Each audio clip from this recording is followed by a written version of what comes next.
In mid-1967, Manson founded the Manson Family, a communal religious cult dedicated to studying and implementing his religious teachings, which were drawn from science fiction, the occult, and fringe psychology. The Manson family eventually moved to Spahn Ranch, a remote location outside of Chatsworth, California. Manson was born to a 16-year-old girl and a man he would never know. After his mother was imprisoned for armed robbery, he lived with an aunt and uncle in West Virginia. Beginning at age 9, he spent much of his life in juvenile reformatories or in prison for crimes that included petty larceny, armed robbery, burglary, and auto theft. Following his release from prison in 1967, Manson moved to San Francisco, where he attracted a small but devoted group of followers from among the city's bohemian youth culture.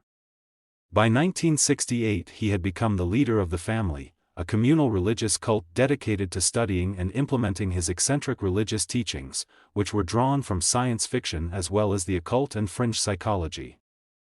He preached the coming of an apocalyptic race war that would devastate the United States and leave the family in a position of dominant power. Manson's hold over his followers was graphically illustrated in 1969, when the family carried out several murders on Manson's orders. The most famous victim was actress Sharon Tate, wife of film director Roman Polanski, who was killed in her Los Angeles home along with 3 guests. Tate, a fledgling actress whose best-known movie was Valley of the Dolls, 1967, was married to filmmaker Roman Polanski and was more than 8 months pregnant. In the summer of 1969 the couple was renting the house at 10050 Cielo Drive, in the exclusive Benedict Canyon neighborhood of Los Angeles. While Polanski was in Europe, his friend Wojciech Frykowski and Frykowski's girlfriend, coffee heiress Abigail Folger, were staying with Tate. On August 8, Manson ordered his follower Charles Tex Watson to go to 10050 Cielo Drive with several other cult members and kill everyone there as gruesome, as you can. Manson was familiar with the house because its previous tenant, music producer Terry Melcher, had earlier considered and then decided against giving Manson a recording contract. Watson drove to the estate with Susan Atkins, Patricia Krenwinkel, and Linda Kasabian.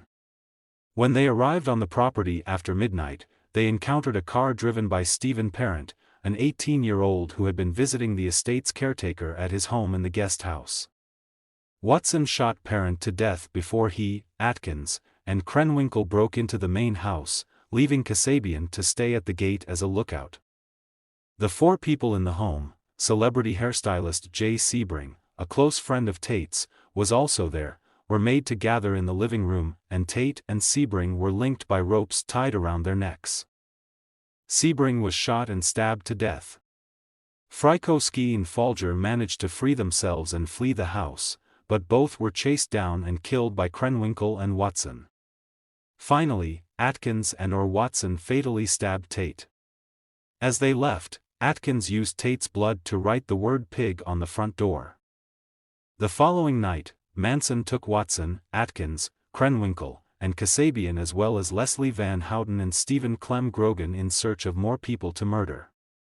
Manson selected the Los Angeles home of grocery store executive Leno LaBianca and his wife, Rosemary. After Manson and Watson tied the couple up and robbed them, Manson left with Atkins, Kasabian, and Grogan.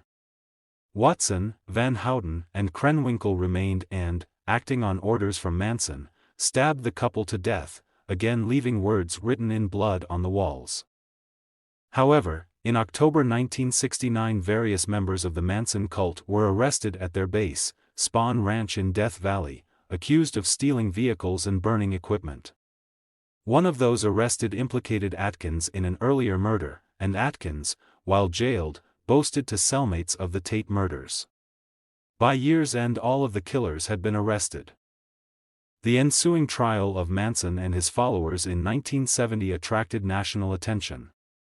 In 1971 Manson was sentenced to death, but, following the abolition of capital punishment in California in 1972, his sentence was commuted to life in prison.